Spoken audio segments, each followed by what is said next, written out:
appearance of the presidential candidate of the All Progressives Congress, Bola Ahmed Tinubu, at the Chatham House, United Kingdom on Monday has continued to generate reactions from stakeholders across Nigeria.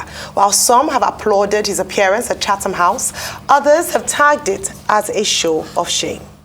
The Director of Strategic Communications of the National Election Management Committee of the People's Democratic Party, Dele Momodu, chided the All Progressives Congress presidential candidate over what he called his less than impressive engagement with his audience at the Chatham House. Momodu said chieftains of the APC were window dressing Tinubu on a global stage. There was controversy when Tinubu, who has been absent at debates and town halls in Nigeria, asked members of his campaign to answer some questions directed at him in London.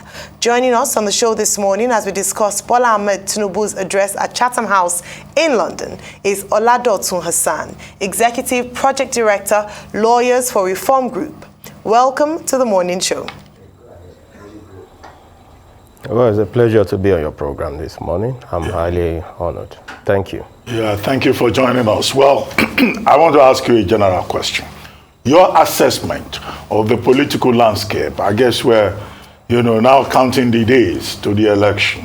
What's your general take on the quality of, presentations by the candidates, the quality of campaign, and whether or not the various political parties are showing enough understanding of the electoral framework and guidelines and how they go about their business?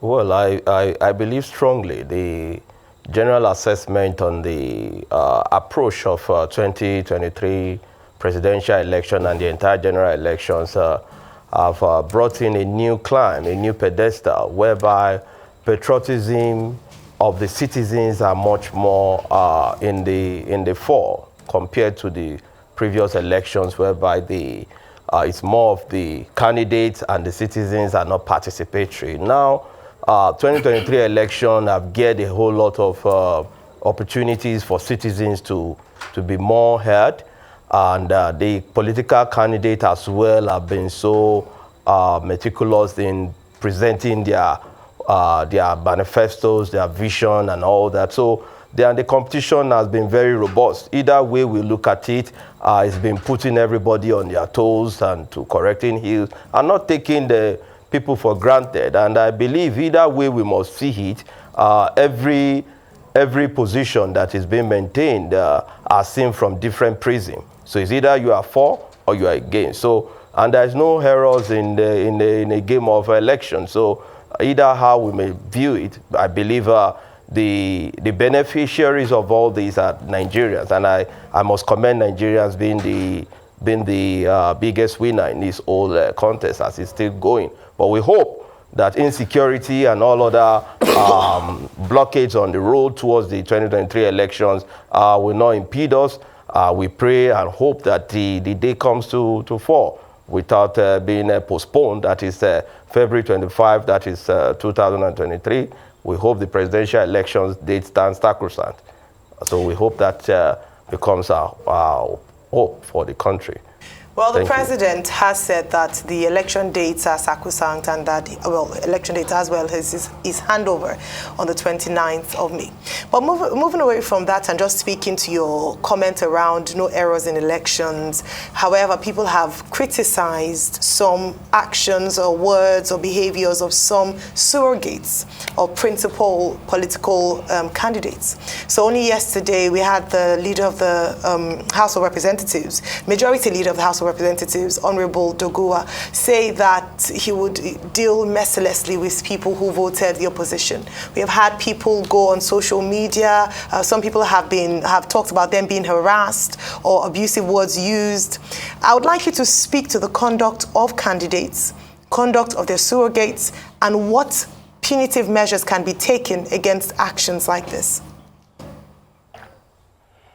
One of the cardinal value of electoral process is when citizens are given that free will to express their hopes, their interests, to how they will want to vote for their choices. And that is protected under the Constitution of the Federal Republic of Nigeria. The Electoral Act protects it. And I believe by virtue of reasoning, citizens are not going to be gagged on who to vote and who not to vote for. It's criminal for anybody to place anyone under duress or undue influence of anything, either pecuniary or otherwise. But this has always been a spiral issue from all sides of the divide. If you go on the internet, you'll see some groups of obedience, the way they ran at anybody opposing their views. At some end also, you go to the PDP, you see how they stand to defend their candidate. And I can't say less that APC too do not have theirs, but there should be some level of morals. There should be some adequate decorum. And this can only be standardized when our law enforcement agents, our regulatory bodies, are all hands must be on deck to see that these issues are critically looked into. But we know that recently the signing of the peace accord, the orientation program by the INEC, calling all political parties, also putting them on this whole information and guiding them, have not in any way reduced the potency of these agitations here and there. But in as much as we are still considering that as part of the process, citizens' orientation is very critical. How the media direct and disabuse their followers' mind goes a long way. So meaning these are not just us looking at those that are looking at a Dogowa statement alone. If you look at Dogowa statement, you still go to statements from the Obi candidate supporters as well. You look at those that are from the Atiku supporters as well. This whole competition is not healthy, though is allowed as part of the process, but there should be some caution. The way it's going somehow is having some connotation of ethnicity in it, is having some connotation of religious animosity in it, and these critical areas, the media needs to play it down more, because beyond election, there is still going to be Nigeria, and after election, there's still going to be Nigeria. So the only project we have as citizens is for us not to throw the whole country into turmoil as a result of us going into the electoral process. But these are critical areas. The National Orientation Agency must be able to point out the laws that are being violated or opinions and how we need to guide the process. Just the way we campaign against COVID-19, I believe our campaign at this critical point in time must be on a peaceful electionary process. And this, I want to believe, yes, I must commend the Arise TV. They're doing great in that perspective. But beyond that, there is a need for a more collective responsibility in guiding the process as regards the information dissemination processes. Okay, good to see you again, Hassan, after a very long while. Let me put a finger on it for you. The problem is the identity politics that everybody cut across board is playing.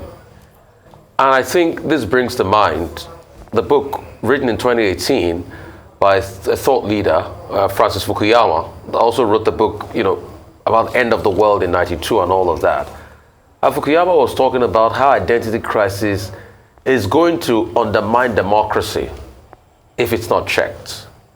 And it looks as though that identity crisis now is undermining the issues and our democratic, race here. And spread across board, everybody plays identity politics. But the fight of balance between identity politics and democracy is what I want you to speak about, because that's what you're putting the finger on. That's what's happening. Identity politics. If they are not from me, they don't look like me, they'll never be like me. They are against me, they are the devil. Yeah. Yeah. Yes. Well, you are saying it as the way all Nigerians are also perceiving the situation. Beyond the identity issue, the issue of morality comes in. Beyond the fact that we're all tied to our views, and this is one of the critical issues that even nobody is insulated, including the media. Sometimes the way some statements are being coined and the way it's being read out seem to be too one-sided most times, and the way some other perceived it sometimes I listen to some radio analysts, some TV presenters, and they tend to take a grandstand position, which is not very good. So the media needs to also checkmate themselves. Beyond the fact that the citizens' identity problems are there, just wanting to identify with the ideology of their political party.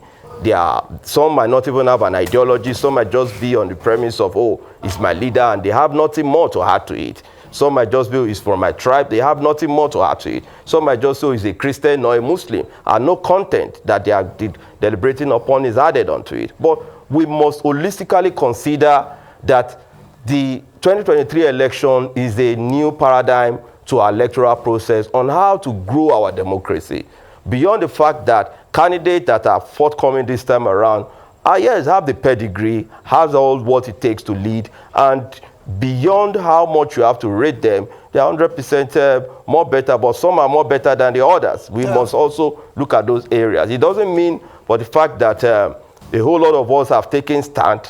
Yes, at various fora, I cannot deny the fact that from our own head, we take a stand of supporting Asiwaju Bola Ahmed Tinubu based on critical indices that we saw, and that led us to taking that position. It's not on the premise of ethnicity, religious, or political, but we believe economic planning, security should be our collective discourse. So these are critical things that made us to take some of these areas. Well, thank you very much, Mr. Oladotun Hassan. Unfortunately, that's all we can take at this time. Mr. Hassan is Executive Project Director at Lawyers for Reform Group, and he's spoken to us here on Arise News Channel, The Morning Show.